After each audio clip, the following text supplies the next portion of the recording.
ভাই জানে আমার আল্লাহ জিবরিল আমিনের দ্বারা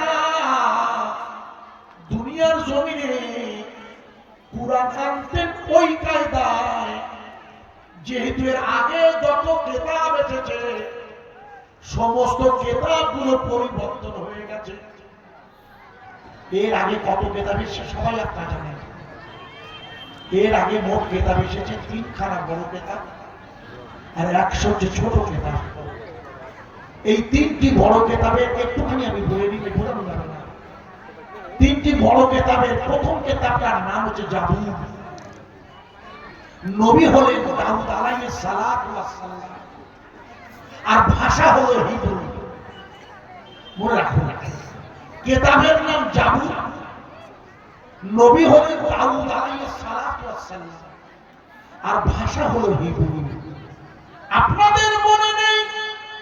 মনে করিয়ে দিই, দ্বিতীয় কিতাবটার নাম হলো তাওরাত, নবী হলো হযরত মূসা আলাইহিস সালাতু ওয়াস সালাম, আর ভাষা হলো সিরিয়ানি। সিরিয়ানি মুখস্থ রাখুন। কেন? যেহেতু হিব্রু উপভাষা হলো সিরিয়ানি।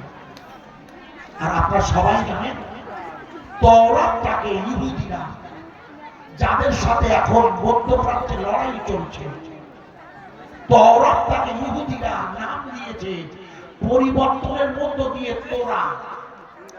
কি নাম? মুখস্থ করে। এর আসল নাম তাওরাত, কিন্তু বর্তমানে নাম হয়ে গেছে তোরা, যেটা ইহুদিরা গ্রহণ করে পরিবর্তন করে দিয়েছে। ভালো করে বুঝবেন।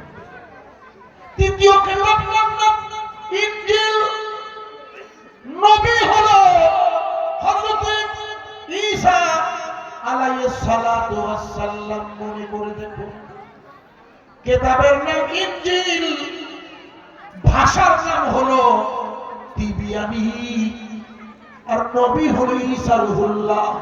আপনারা এতদিনে জেনে গেছেন এই ইনজিল শরীফটা বর্তমানে পরিবর্তন হয়ে বাইবেল হয়ে গেছে। সব ভাই জানেন। খুব ভালো করে শুনবেন, তা না হলে বোঝা যাবে না।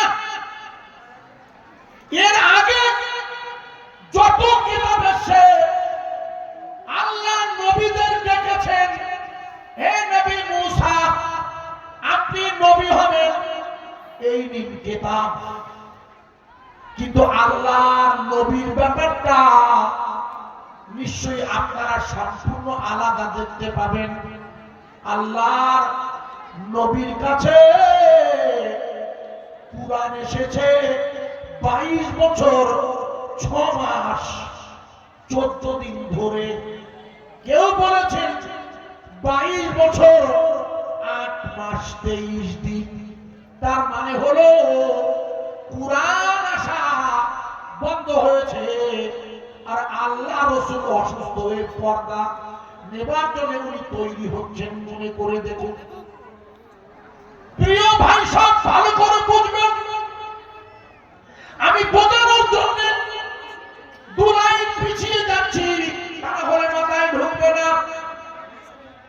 আপনার মনে করে দেখুন, যে দিকে ফিরে আমরা মুশকিপুরে, আমি নিজে এশার নামাজ পড়েছি, যেদিকে ফিরে পড়েছি ওটা হলো কাবা।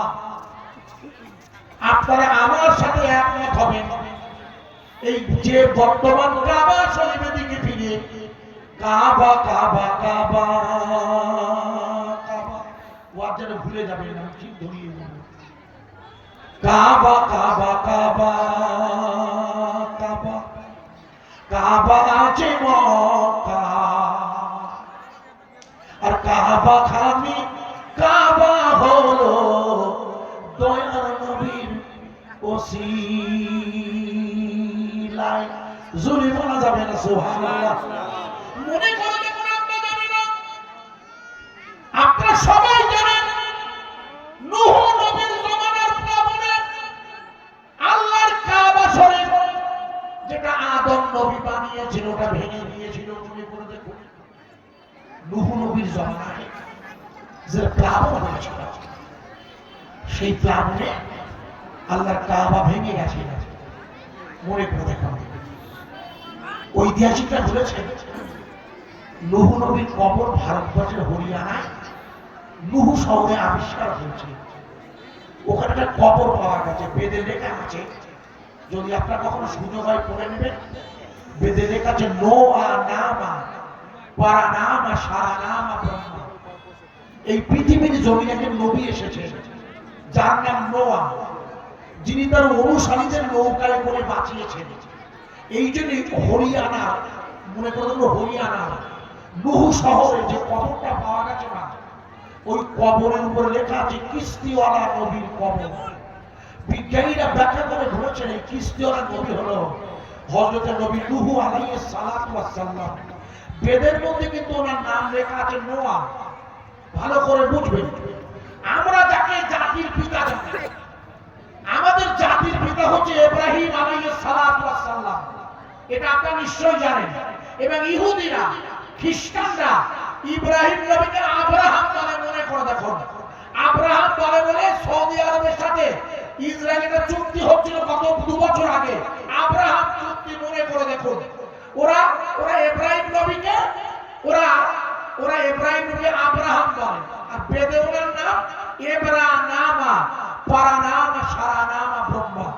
আমরা সবাই জানি ইব্রাহিম আলাইহিস সালামের জাতির পিতা। আল্লাহ ইব্রাহিম নবীকে বললেন, ইব্রাহিম আপনি আমার কাবাটাকে রিফর্ম করে দিন, নতুন করে বানিয়ে দিন। কথা বোঝা যাচ্ছে? হ্যাঁ না বলুন। রাত হয়েছে, যে কথা আছে অন্তত একটু শুনে নিন।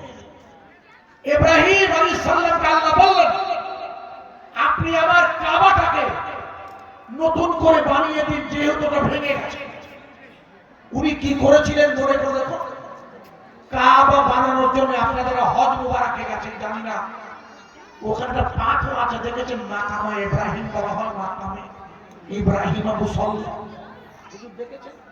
আমি একাধিকবার হজে গেছি, দেখেছেন ওই পাথরটার উপরে বসে বসে উনি কাবা বানাতেন। আশ্চর্য নয় কি? আরে আছে না একটা পাথর, হুজুর অবাক হয়ে যাবেন না দেখলে। পাথরটাকে ইব্রাহিম নবী বলছে উপরে ওঠে, তো উপরে উঠছে রাজমিস্ত্রির মতো। আপনারা এখানে যারা বসে আছেন আজমির শরীফে গেছেন কেউ? এনিওয়ান? নো, যাননি। যদি কখনো খাজা বাবার রওজায় আজমিরে যান আপনার নিজের চোখে দেখে আসবেন। মনে করুন গরিবে নওয়াজ খাজা মঈনুদ্দিন আজমিরি সঞ্জিরি, উনি 55 বছর বয়সে ভারত এসেছিলেন। মুখস্থ করুন। উনি যখন ভারতে এসেছেন, ওনার পীর ছিলেন ওসমান হারুনি। উনি নবী পাকের রওজা জিয়ারতে গেছিলেন। হুজুর ওনাদের নির্দেশ দিয়েছিলেন, ওসমান তুমি মঈনুদ্দিনকে ভারতে পাঠিয়ে দাও। আমি আর বলছি না, এক লাইনে বলছি। মনে করে দেখুন গরিবের নওয়াজকে মেরে ফেলবার জন্য কারাগার পাহাড় থেকে পাথর গড়িয়ে ফেলে দেওয়া হয়েছিল। মনে করে দেখুন গরিবের নওয়াজ সেই পাথরটা আঙুল দিয়ে স্পর্শ করেছিল, সেটা এখনো ঝুলছে না? ঝুলছে না? বাস্তব বলছে, দেখে আছেন এখনো পাথরটা ঝুলছে। ভালো করে শুনবেন, মানে বলা যাবে না। শুধু তাই নয়, আসছে বলে দিয়ে যাচ্ছি। মনে করবেন প্রত্যেক বছর আমাদের প্রধানমন্ত্রী মোদীজি, সব ভাই জানেন, এই দেখেন আমাকে দোষ দেবেন না, আনিসুর ভাই আবার দিচ্ছে, আমি বলে দিয়েছি এইদিকে দাও, আমাকে দেবেন ভাই। শোনেন যেটা বলছিলাম, প্রত্যেক বছর আমাদের প্রধানমন্ত্রী, প্রত্যেক বছর আমাদের খাজা বাবার রওজায় একটা করে চাদর পাঠায়, জানা আছে? এবছর পাঠিয়েছে 4 লাখ টাকা দাম প্রায়। অথচ ওনার লোকেরা খাজা বাবার রওজার তলায় শিবের মন্দির খুঁজছেন। উনি পাঠাচ্ছেন চাদর আর উনি খুঁজছেন ওনার সঙ্গীরা শিবের মন্দির। আশ্চর্য হয়ে যেতে হয়, ভুল বুঝবেন না। এই গরিবে নওয়াজ খাজা মঈনুদ্দিন আজমিরির জীবন চরিত্র পড়ে দেখবেন। ইংল্যান্ডের রানী ভিক্টোরিয়া, কলকাতায় যার নামে ভিক্টোরিয়া মেমোরিয়াল হল আছে, শহীদ মিনারের ওপারটায়, নিশ্চয়ই জানেন এসএসকেএম হাসপাতালের গায়ে এই রানী ভিক্টোরিয়া, ওনাকে যিনি রান্না করে খাওয়াতেন তার নাম মুন্সি আব্দুল করিম চৌধুরী। উড়িষ্যায় বাড়ি, লিখেন। এই ভদ্রলোককে সাথে নিয়ে উনি খাজা বাবার রওজা জিয়ারতে এসেছেন। গরিবে নওয়াজের রওজায় ইংল্যান্ডের রানী জুতো বাড়ি দিয়ে উঠেছে। ভাই কবরস্থানে আমরা কি জুতো বাড়ি দিয়ে যাই? হ্যাঁ না বলুন। ইংল্যান্ডের রানী যেই জুতো বাড়ি দিয়ে উঠেছেন হুজুরের রওজায়, অমনি হুজুরের দরবারের মাটি ওনার পাটা টেনে ধরেছে। যেই টেনে ধরেছে ইংল্যান্ডের রানী বলছে, ও মাই গড, হাউ ডু ঈশ্বর, ওনার ভাষা আমার কি হবে, আমার পা যে আটকে গেছে। তখন ওনার সঙ্গী মুন্সি আব্দুল করিম চৌধুরী বলে, excuse me madam, you can not say god, excuse me, দয়া করে আপনাকে বলছি ম্যাডাম আপনি এখানে গড গড করবেন না। বলে কি বলবো? বলে ইউ ক্যান সে অলমাইটি আল্লাহ, এখানে আল্লাহ আল্লাহ আল্লাহ বলুন। ইংল্যান্ডে দাঁড়িয়ে বলেছিল, ইতিহাস পড়ে দেখবেন, আল্লাহ বললে কি আমার জুতোটা খুলে যাবে মাটি? বলে হ্যাঁ, আপনি আবার আল্লাহর কাছে শরণাপন্ন হন। ইংল্যান্ড রানী বলে, মুন্সি আব্দুল করিম তুমি বলছো কি আল্লাহ বললেই আমার? বলে তবে আমি আল্লাহর নামটা জানি। বলে কি করে জানেন আপনি? বলে আমাদের বাইবেলে 104 জায়গায় আল্লাহর নাম আছে। বলে আমি জানি। তাহলে পড়ুন।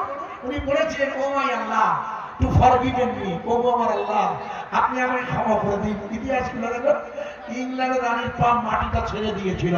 একবার জোরে বলবেন না সুবহানাল্লাহ? আমি বলার চেষ্টা করছি, কারণ আছে অনেকটা। কারণ আছে ওই পাথর উঠছে কার হুকুমে? আরে বাবা, খাজা বাবার রওজায় নয়, ওই কাবা শরীফে পাথর উঠছে কার হুকুমে?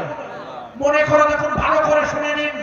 যেদিন ওই পাথর উঠিয়ে দিয়ে আল্লাহর কাবা বানানো হয়ে গেল, আল্লাহ বললে, ইব্রাহিম ইব্রাহিম এবার আপনি হজের দাওয়াত দিন। কিসের দাওয়াত? আল্লাহ বললেন, ইব্রাহিম